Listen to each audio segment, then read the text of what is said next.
તો નમસ્કાર મિત્રો, આપ સર્વે લોકોનું HRS ને આ કોમર્સ ચેનલ પર હાર્દિક સ્વાગત છે. બોર્ડ એક્ઝામ 2027 હોય કે તમારી પ્રથમ પરીક્ષા હોય, ચેપ્ટર નંબર 1 એટલે કે તમારું અર્થશાસ્ત્રમાં આલેખ. આજના ઇકોના લેક્ચરમાં પહેલા તો સૌથી પહેલા કોમર્સ અને આર્ટ્સ બધા લોકોનું સ્વાગત છે. તમારી બોર્ડની પરીક્ષા અને પ્રથમ પરીક્ષા બધા માટેના IMP આ HRS તમને આપશે. HRS નું બેકગ્રાઉન્ડ તમને બધાને ખબર જ છે. છેલ્લા 4 વર્ષથી ઓફલાઈન ભણાવું છું અને આ છેલ્લું ગયું વર્ષ HRS એજ્યુકેશન ઓફિશિયલ જે મેઇન ચેનલ હતી આપણી, કે જેમાં 6,000 કરતા વધારે લોકો સાથે આપ્યો હતો. નીચે અત્યારે 9-10 માટે કામ કરી રહી છે. આજે આપણે આ નવી ચેનલ બનાવી છે કોમર્સ માટે, કે જેમાં અત્યારે કોમર્સ અને આર્ટ્સ બેનો લેક્ચર ચાલી રહ્યો છે કેનો અર્થશાસ્ત્રનો. આ અર્થશાસ્ત્રમાં આ ચેપ્ટર નંબર 1 છે અર્થશાસ્ત્રમાં આલેખ. આ ચેપ્ટર તમારી બોર્ડની પરીક્ષા માટે કામનું છે. 10 માર્ક્સ ઓપ્શન સાથે આમાંથી પૂછાતા હોય છે. 10 માર્ક્સનું તો કઈ રીતના પૂછાય છે બધી વસ્તુની માહિતી આજે હું તમને આપું છું. એટલે ડોન્ટ વરી યાર, અત્યારે છેલ્લે સુધી રહેજો. વિડીયો બહુ લાંબો નથી, ખાલી 10 મિનિટનો વિડીયો છે, પણ આ વિડીયોમાં તમને ચેપ્ટર નંબર 1 ના બધા IMP આપી દઈશ. તમારી બોર્ડની પરીક્ષા અને સ્કૂલની પરીક્ષામાં બેમાં પૂછાય ને એવા જોરદાર IMP આપીશ. તો સ્ટાર્ટ કરીએ. આપણે સૌથી પહેલા જોઈએ આપણે એનો ગુણભાર. સર ગુણભાર છે ને અહીંયા 7 લખ્યું છે. 7 ઓપ્શન વગર 8 માર્ક્સનો છે.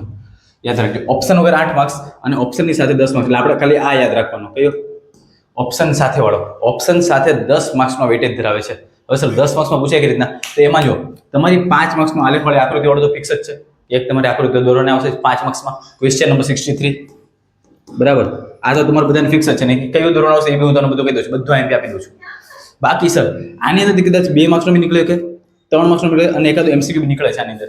એટલે 2 માર્ક્સ માટે, 3 માર્ક્સ માટે અને 1 માર્ક્સ માટે બધા માટે કામનો છે. જો કદાચ 5 માર્ક્સનો એક નીકળે ને, તો એક 2 માર્ક્સનો એટલે 6-7 અને એક MCQ આમ બી હોઈ શકે. કા 5 માર્ક્સનો અને એક 3 માર્ક્સનો નીકળે, કે કા પછી 3 માર્ક્સનો, 5 માર્ક્સનો, 1 માર્ક્સનો, આ રીતના બી હોઈ શકે છે. બાકી કા 10 માર્ક્સ ગુણભાર સાથે, ટોટલ ઓપ્શન સાથે આપ્યા જો. આ બધા 10 માર્ક્સ છે ને એ ઓપ્શન વિકલ્પો સાથે 10 માર્ક્સ છે.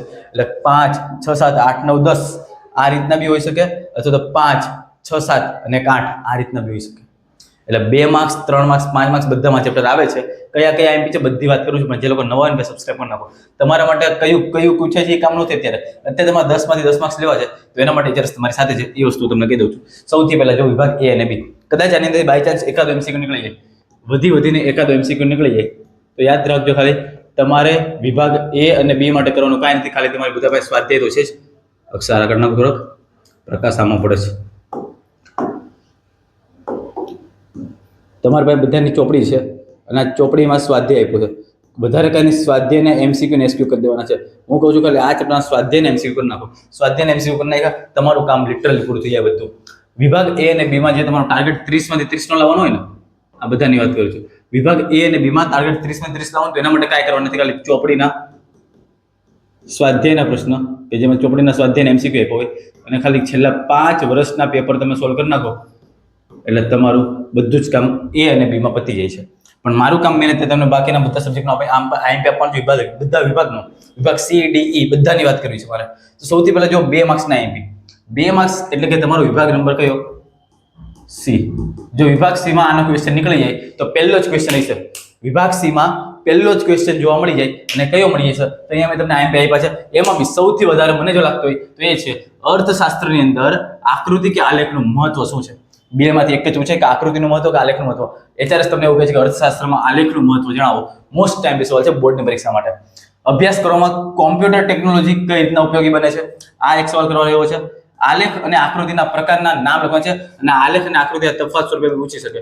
યાદ રાખજો, આકૃતિ અને આલેખનો તફાવત સ્વરૂપે પૂછી શકે છે 2 માર્ક્સ માટે. ચલો, વૃત્તાંશ આકૃતિ દોરતી વખતે કઈ બાબતો આપણે ધ્યાનમાં રાખવી જોઈએ? તો આ 4 સવાલ મેં તમને આપ્યા છે. 4 સવાલ તમારી પરીક્ષા માટે કામ નથી. અહીંયા 2 સવાલ થઈ ગયા છે કે આકૃતિનું મહત્વ અને આલેખનું મહત્વ. HRS તમને એમ કહે છે કે આલેખનું મહત્વ તમારી પરીક્ષા માટે બહુ મોસ્ટ ટાઈમ છે. તો અહીંયા મેં તમને આપ્યા છે આ વિભાગ C માં, એટલે કે 2 માર્ક્સનો એટલે બી પૂછાય છે. ચેપ્ટર નંબર 1 માંથી આ એના છે. બીજી વસ્તુ ખાસ મને યાદ આવી ગઈ તમને કહી દઉં છું. વોટ્સએપ ચેનલ જોઈન કરી નાખજો. સર કેવી રીતના જોઈન કરવાની? તો HRS એજ્યુકેશનની વોટ્સએપ ચેનલ છે. આ ડિસ્ક્રિપ્શન, આ વિડીયો તમે જોવો છો ને, આ વિડીયોના ડિસ્ક્રિપ્શનમાં તમે જાજો. જે ટાઇટલ છે ને, ટાઇટલમાં જે મોર લખ્યો છે, ડિસ્ક્રિપ્શનમાં તમે જાજો. ડિસ્ક્રિપ્શનમાં લિંક હશે, એ લિંક ઉપર તમે ક્લિક કરી દેજો. એ લિંક તમારે વોટ્સએપ ચેનલમાં લઈ જશે. ત્યાં જોઈન થઈ જાય, કારણ કે બધી IMP PDFની જે લિંક છે ને, એ બધી ટૂંક સમયમાં બધી અપલોડ કરતો જાય. અમુક લોકો સર આ PDF ક્યારે આવશે એપ્લિકેશનમાં? ભાઈ હવે આ એકલાતે બધું મેનેજ કરવાનું છે. 11 કોમર્સ, 11 આર્ટ્સ, 9મું 10મું બધું જે કરે છે. એટલે રાત્રે જ્યારે ફ્રી પડું 3-4 વાગ્યા પછી, ત્યારે હું બધું એપ્લિકેશનનું કામ સંભાળું છું. એપ્લિકેશનમાં બધું અપલોડ કરવાનું, એ બધું રાત્રે થાય છે. તો એ કાંઈ નહીં, 2-3 દિવસમાં બધું જ અપડેટ કરી નાખીશ. વોટ્સઅપમાં જોઈન થઈ જાય, એમાં બધી IMP PDF ની લિંક આવતી રહેશે.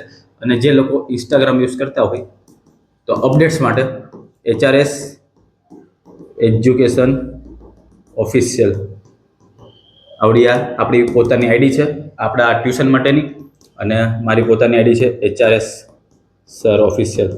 સબસ્ક્રાઇબ ફોલો તમે અહીંયા કરી શકો, સબસ્ક્રાઇબ તમારે અહીંયા કરવાનું છે. બાકી આ વસ્તુ તમારા માટે બહુ જ કામની લાગશે. બધી અપડેટ તમને ના મળતી રહેશે. બાકી યુટ્યુબમાં સબસ્ક્રાઇબ ના કરો તો પહેલાં કરી નાખજો, કારણ કે આ ચેનલ તમને ત્યારે આંકડો બહુ નાનો લાગશે નીચે. બાકી 1 વર્ષ પહેલાં 6K+ જર્ની આપણે એમાં પતાવી હતી. 7 થી 8 મહિના ખતરનાક મહેનત કરી હતી. રાત્રે 2-3 કેટલા વાગતા મને બી નહોતી ખબર, પણ એવી મહેનત કરી હતી, સુવાનું ભૂલી ગયો હતો. મહેનત આ એક જ ડેફિનેશન હતી, અને છેલ્લે આપણને પરિણામ બી મળ્યું. એવા જ IMP આ વર્ષે પણ આપણે આપવાના છે. આ વર્ષે બી એવી મહેનત કરવાની છે. ખાલી IMP ને ક્યારેક તો એવું ભણાવીશ પણ.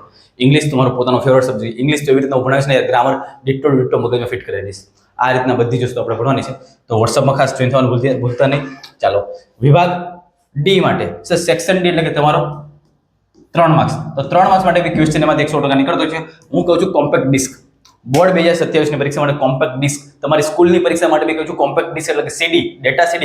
મોસ્ટ ટાઈમ છે ડેટા CD ની ટોકનો લોકો પરીક્ષામાં પૂછાય છે. આ સવાલ અમુક જ લોકો કે આને મૂકે આકૃતિ અને આલેખ દોરતી વખતે ધ્યાનમાં રાખવાની બાબતો. HRS તમને એવું કહે છે કે બોર્ડ 2027 ની પરીક્ષામાં તમને આ સવાલ ગેરંટી સાથે જોવા મળી શકે છે. HRS તમને એવું કહે છે કે બોર્ડ 2027 માં આ સવાલ તમને ગેરંટી જોવા મળે છે. નામ છે આકૃતિ અને આલેખ દોરતી વખતે ધ્યાનમાં રાખવાની બાબતો. કેટલા માર્ક્સમાં? 3 માર્ક્સનો IMP સવાલ છે.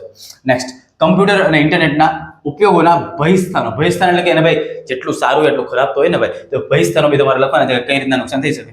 અને છેલ્લું, અર્થશાસ્ત્રના અભ્યાસમાં ઇન્ટરનેટ ટેકનોલોજીનો ઉપયોગ. આ બી HRS નો હોટ ફેવરેટ સવાલ છે. મોડલ પેપરમાં આપણે આ સવાલ મૂકી દઈએ છીએ. હવે આ મેં તમને વિભાગ ડી ના IMP આપી દીધા છે. હું તમને જે કહું ભાઈ તમારે બોર્ડની પરીક્ષામાં સારામાં સારા માર્ક્સ લાવવા હોય ને તો છેલ્લા ખાલી 5 વર્ષના પેપરનું પણ સોલ્યુશન કરવું. છેલ્લા 5 વર્ષ.